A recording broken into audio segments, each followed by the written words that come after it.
Hello, and thank you for coming to the 10th Lake County Film Festival.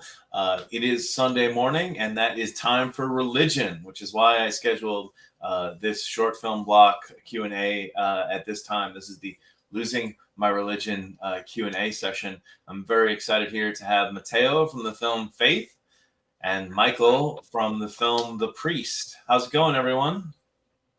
Good. Not Hi, too Nat. bad. Thanks for having us. Yeah, sure. I specifically did. There's a lot of funny things. Talking to filmmakers, they always have these little quirks in their films that mean something else, and I feel like I need someone to interview me to talk about all of the things I set up a certain way because they amused me. So while most people are in church, it's 11:15 here. I don't know. Actually, I don't know how long church goes. We have a series of short films about people basically, if not rejecting their faith outright, like the other two. Michael, you've got someone who has a little bit of doubt in their at least the restrictions of their faith. Yeah, I think for me, it's he's a grieving, doubting character, and what I wanted to explore with the priest character is, he goes through these series of events, and that ultimately bring him back to the church. But on one hand, you could say, those were just a bunch of coincidences and crazy events that brought him back. But if you look at it from another angle, which he can see, he thinks it's God bringing him back, and that was the question I really wanted to play with the film. Cool. So, Matteo, how did you find this story of this woman in your film? Good question. I'm going to try and summarize it because it's a bit of a long story. But We got plenty of time. long story, semi-short. I heard a story from my mom, and my mom told me about this nun who pretty much breaks her vows in her 60s to go back and find a man she fell in love with 20 years ago in a mission that she went to in Cuba. And they got married a year and a half ago. And, I met them, and that's, that was a true story. Fun fact, maybe, well, that's fine. I can share it here. I doubt that it's going to get to her. But when I told her I want to do something with this story, because I think that the aspect of, I think, clergy not being able to really love other humans the way that we all do, it seemed to me crazy that in 2020, and I've had a lot of conversation with priests that, first of all, understand, I think, the skepticism towards that rule. But overall, I think that there's really no valid reason, I believe, to why people that commit to their life to faith should not also love humans however they feel they should. And bottom line, that's how the story came to me through my mom. And when I told my mom that I was going to make a short out of it, she told me you absolutely could not. My mom is a psychologist, a therapist, and that used to be her patient. So we had to stage a meetup where I could actually ask questions and hear the story, because now they're actually friends. Once the therapy was over, they became very good friends. So it was pretty easy to set up some sort of coffee date where I was there randomly, and they told me the story outside of, without having to say, "Oh, my mom told me about you guys." And that way I was able to ask questions and hear the whole story. And I'm from Italy. My mom is from Italy, so this whole thing happened in Italy. So the short was transposed to different locations, and the nun that who's the protagonist in the story is American.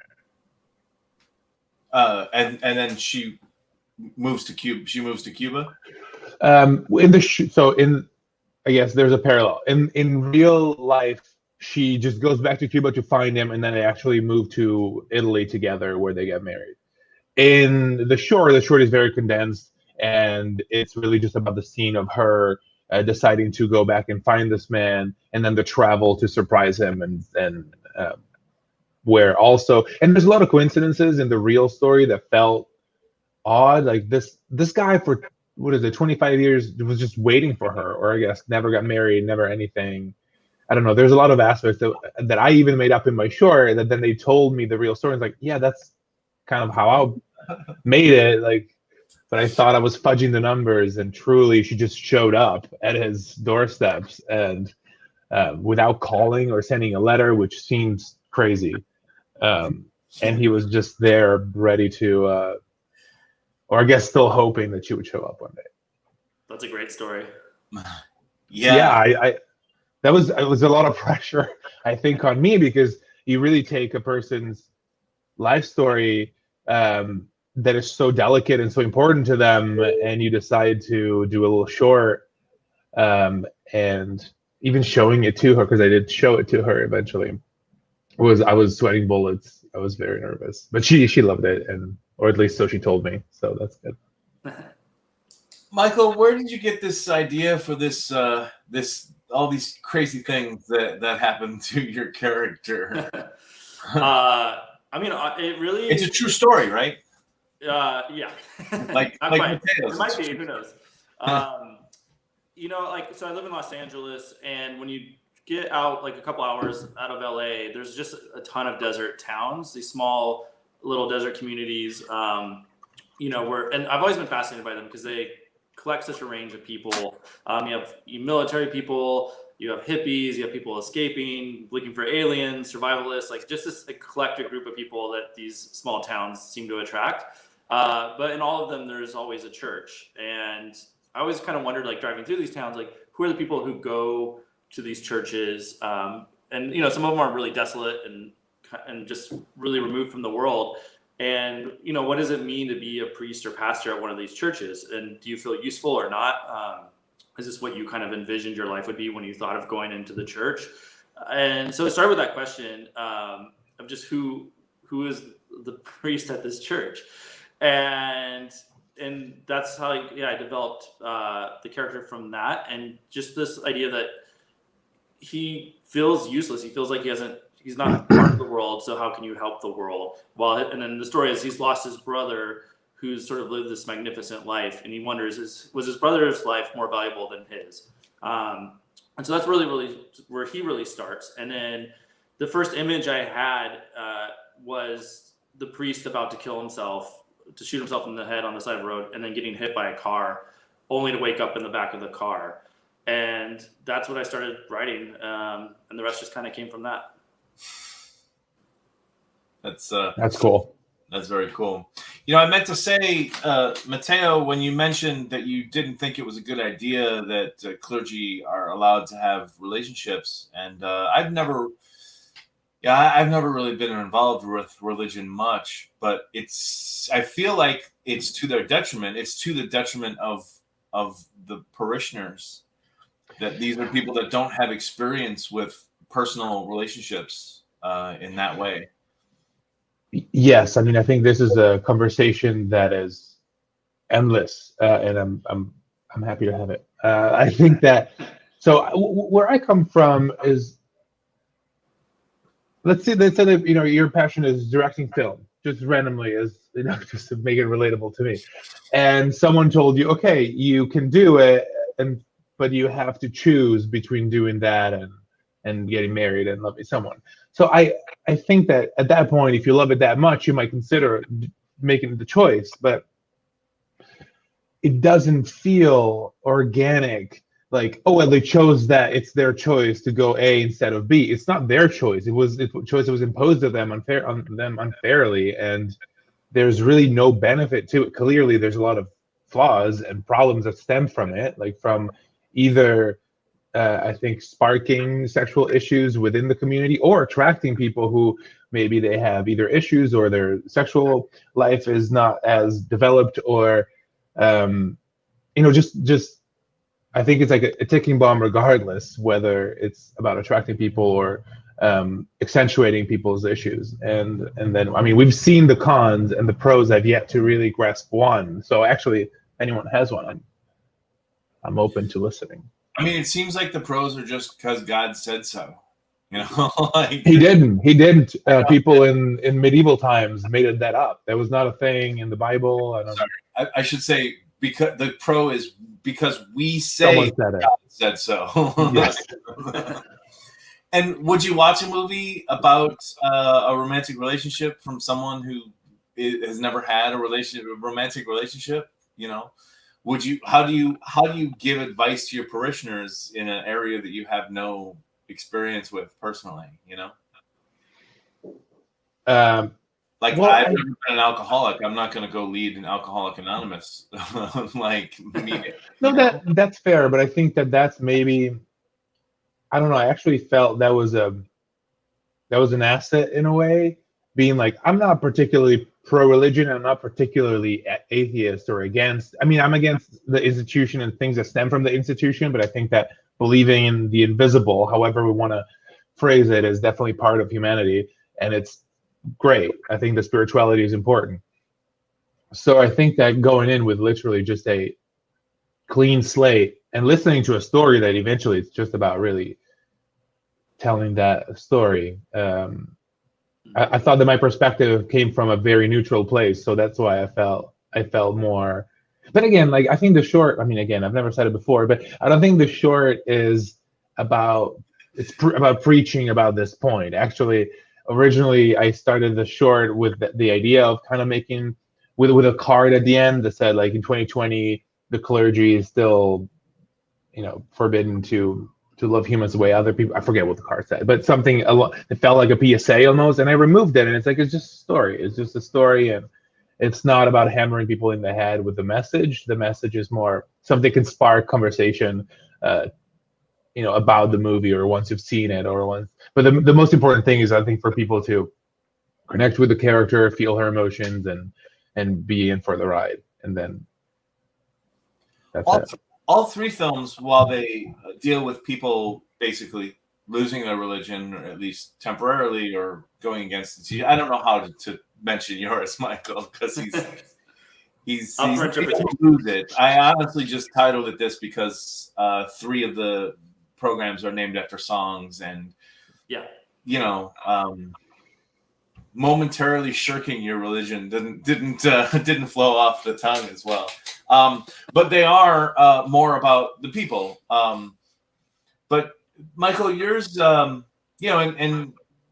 Mateo's is they have romantic connotations, but Michael, yours has him in a dramatic role, being doubting about his religion, but then it also kind of flies off the rails in insanity.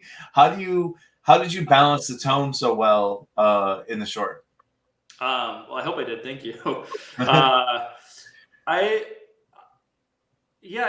kind of structured it. Like, I was thinking about it in a way where the movie, like, Patton Oswalt's character doesn't speak that much. He's mostly silent and things are happening around him. And I was thinking of the structure almost like a series of confessions. He has his confessional moment, and then he's kind of going through hearing other people's confessions in a series of scenes. And they're not like confessional scenes, they're just, they're out in the world and things are happening to them. But that's how I kind of saw the structure. And so I was interested with the net of taking kind of big tonal shifts scene to scene, that it could handle that as long as it was really connected to his emotional arc. So I think I was just always, like, when we were shooting it, always just really watching, making sure, like, that his emotional arc, his performance was really consistent, and that based off that you can hang a lot of, like, pretty wild tonal shifts. And like, I just watched a ton of Coen Brothers before I shot it, and they're like masters at that. You're so tied to the character's journey, so tied to the emotional state of a character, that you can swing wildly between drama and comedy, and it's okay. It holds it because you're emotionally connected. It's like a bit of a serious man. I mean, I've only seen the trailer of your short, but definitely A Serious Man is the first movie that. Yeah, I watched that a few times with my DP, and that was a big tonal reference for us. So yeah, I mean, my advice is just rip off the Coen Brothers as much as you can. That is good advice for anyone. And that honestly made me realize why I must love the short so much. I do think it's funny because I do think that they are one of the most religious filmmakers that we have. Most people kind of stay away from that or might touch on it every once in a while, but they have gone to that a few times. And A Serious Man is the most Jewish movie ever made. Yeah, that's great.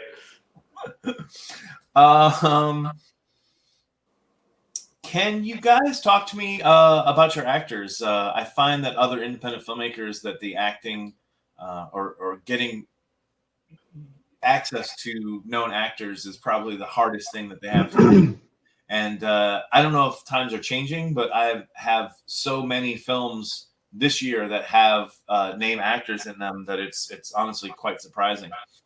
What did you do? Obviously, I assume that they signed on to the project because they loved the script, they liked your vision. But how did you get your script to them? How did you get to that stage?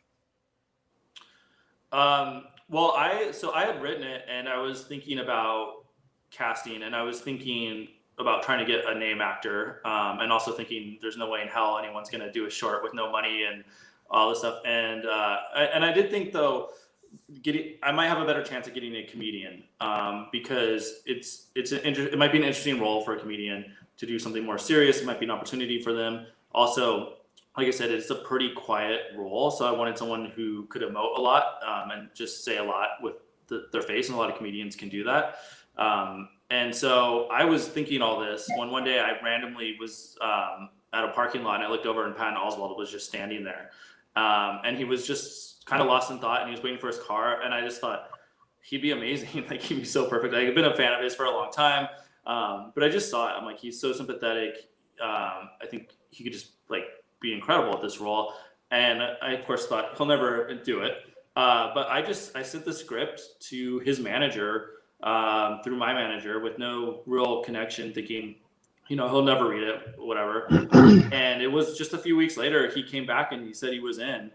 And he was the first person we cast. And it was a moment of like, holy shit, this is incredible. And holy shit, we better get our act together and figure out how to make a movie, because he's doing it. And then once I had him, I was able really to approach people who were so excited to work with him that I could approach people that I knew or had worked with before, that kind of get my dream cast, because people, he just had a lot of goodwill and people want to work with him.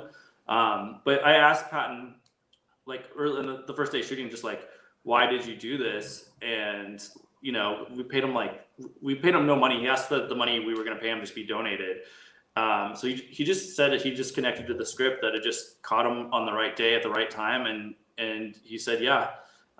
So there's always a chance like that. It was just this kind of incredible coincidence. Wow. That's cool. Mateo, how was Beth just easy to contact? She seems to be up for anything,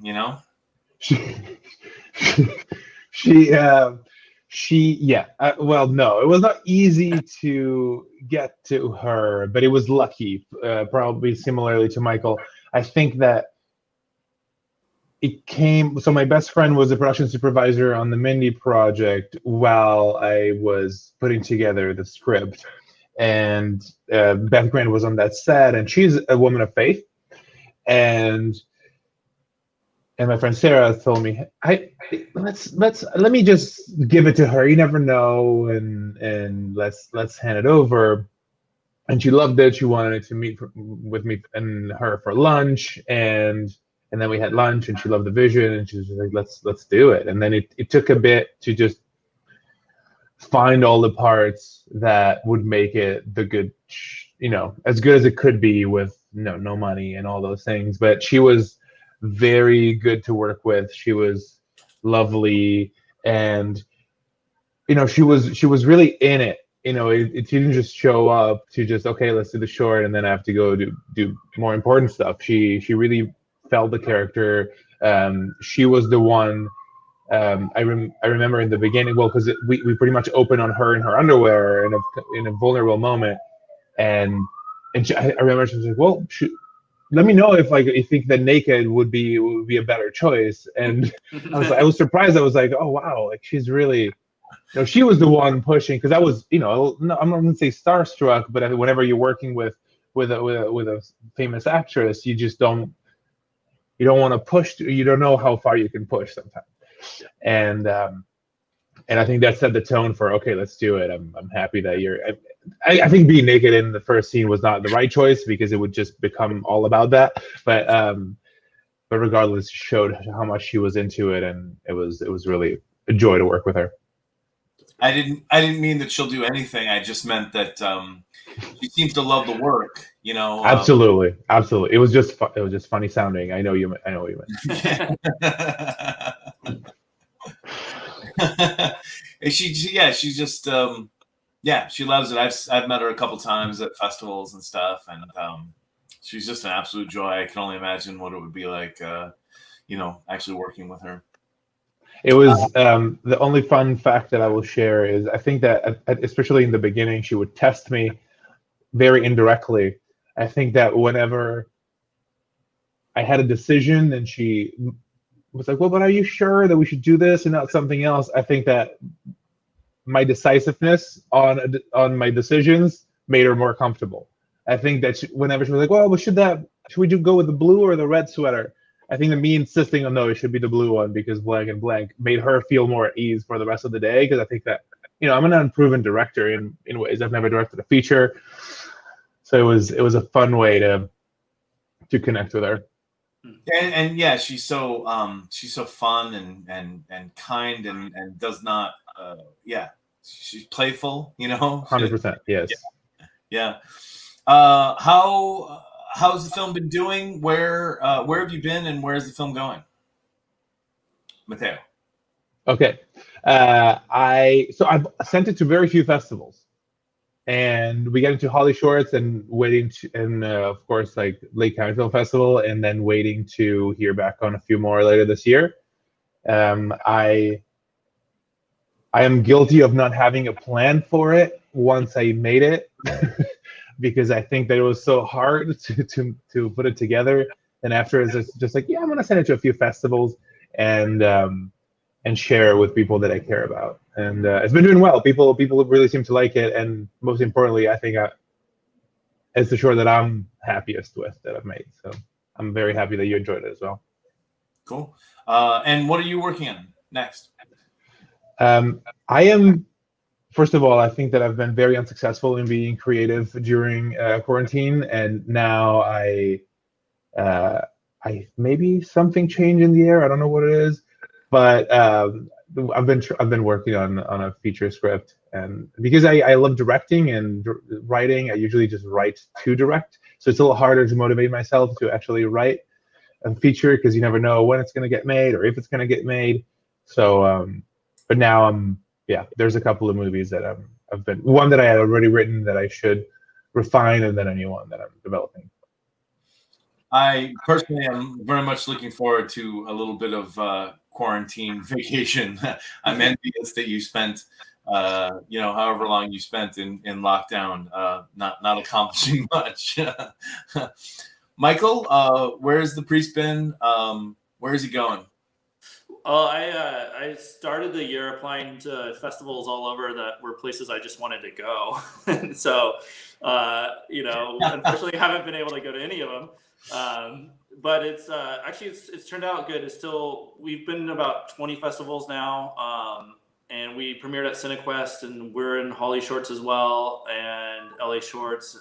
So some solid festivals. It's too bad we can't all be together to watch them, but it's turned out well, and I appreciate people like you doing all the extra work to make it happen this year. And I think next step for it is just going to eventually be trying to find a home for it online somewhere, some platform that we can just place it and people can see it and get the most eyes on it. Agreed. On the same page. Yeah. Did you get a screening at Cinequest? Yeah, we got two. It shut down in the middle, actually. Did you get to see it with a live audience? Yeah, so I got to see it twice with an audience and on the big screen. So that was amazing. Cool. and then it got shut down and we had to go home. But it was. We played Santorini Film Festival in Barcelona, and it was a shame not to be able to go to those places. Yeah, that is a great idea. That's a great festival strategy. I feel like next year I'll do it. Yeah, just go where you want to go. You're one of the lucky few. I mean, 10 maybe 15% of the people I've talked to in the last 10 days have gotten to see their films live with an audience. Yeah, it's very unfortunate. What are you working on next? Like Mateo, I'm just doing some feature stuff. So I'm writing a couple feature screenplays, and I would like to write like a really low budget feature to eventually direct at some point. That's kind of my long-term goal. But yeah, it's been a hard time to be creative this year. Too much anxiety in the air. So hopefully things will settle down a bit. Yes, I'm gonna make it settle down for me. Like, nobody bother me for a month. Thank you so much for joining us. So excited to share your films with people, and I just really love how the program really shook itself out. You know, not only that they have a theme, but then different people within that theme. A priest, a nun, and an Amish person. It just worked out great. It's one of my favorite kind of connections that came about. So, thank you very much for joining us and for sharing your films with us. Awesome. Thank you, Nat. Thank you.